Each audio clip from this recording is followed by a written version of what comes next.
Well, I first got into the music industry when I was about 15, 16. I grew up in a country town on the York Peninsula, and I had a high school band, which we started off as just doing school stuff. Then we started getting some pub gigs, playing at the age of 16, 17. From there, I just loved it. And so then I moved from Kadina to Adelaide. I studied music there, amazing friends, great networking opportunities. I used to busk and run the mall, and pretty much as soon as I got that taste in high school of you can make money and share joy with people, I was addicted. So I've been doing it for the last 15 years. It's who I am and it's what I'm here to do, and I love every moment.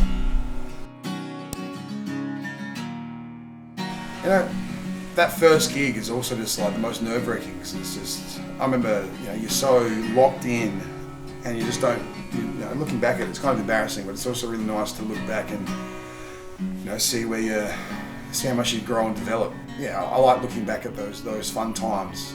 Making our own first music videos in high school. Yeah, you sort of look back at them and like as cheesy as they are now, it's actually a nice reminder to see how much growth and development you go through.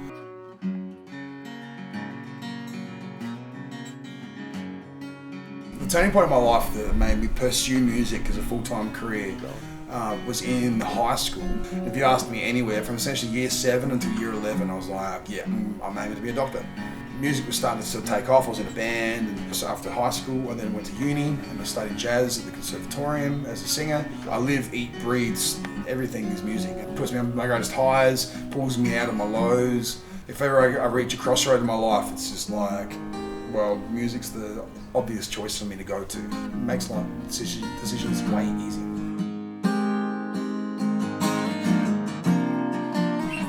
My first experiences with music, I remember the first time I sang in front of my teacher, and essentially sat me down and said, all right, sing in front of me. And so I sang a song to her, and she's like, yep, you're now singing in the band. I was like, see? And then my first gig was like singing in front of anybody, which my parents never even heard me sing before, was at our local fair, the Kadina show.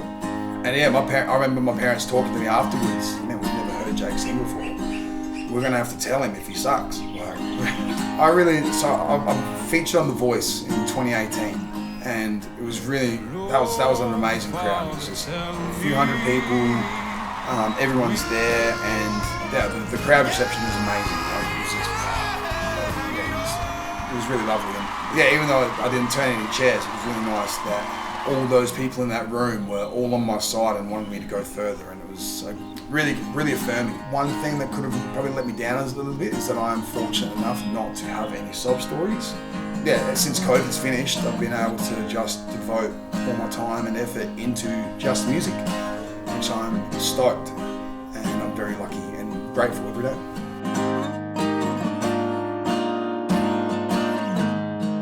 I think the challenges are, you need to be self-motivated.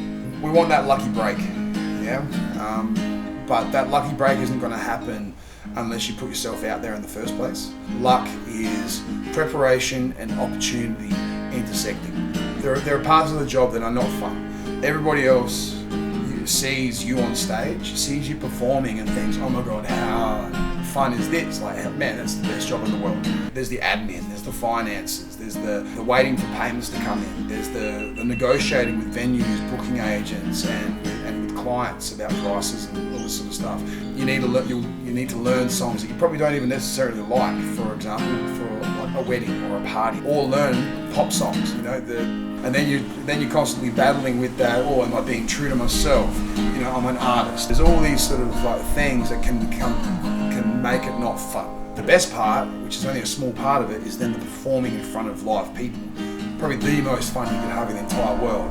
But then you do have to go through all the rubbish. And you got to stay motivated. And you need to remind yourself that why did I have to do music in the first place? I started doing music because it was fun, but I need to work for it. That balance can get very difficult.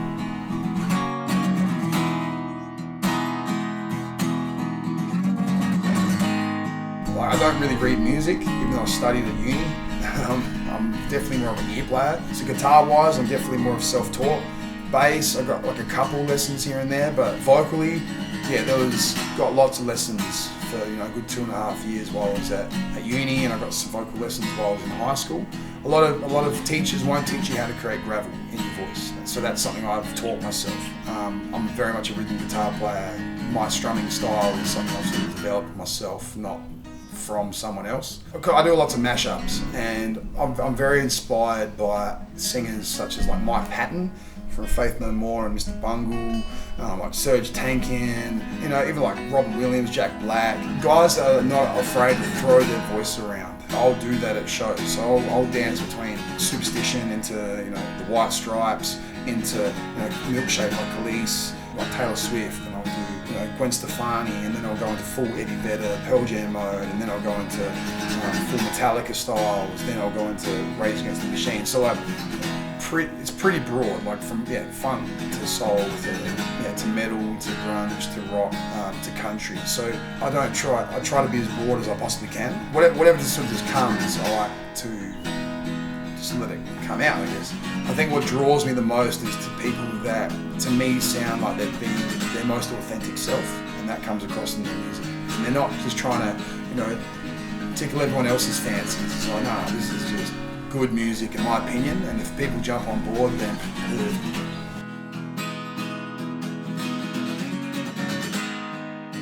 my biggest inspirations when it comes to music, the list is forever growing, and I can't really round down too many. I love prog, I love rock, I love metal, but then I love funk and soul, I love James Brown, I love Bruno Mars, Led Zeppelin, Hendrix, Pink Floyd, that's like Jose Gonzalez, Ben Howard, Fleetwood Mac. Yeah, the list is forever. Even Amy Winehouse, Adele, Ed Sheeran, like they're all sweet artists and very super talented. My advice to young upcoming musicians is you need to be motivated. Go to venues directly. They want patrons to be staying there, drinking beer and spending money. Then they will sit there and spend more money at that bar, and that means that you will get hired back and they will request you back because they are making money off you. Ebb and flow, you need to take people for a ride as well. People need to be interested. With original music, I think you've got a lot more leeway. You need to be professional.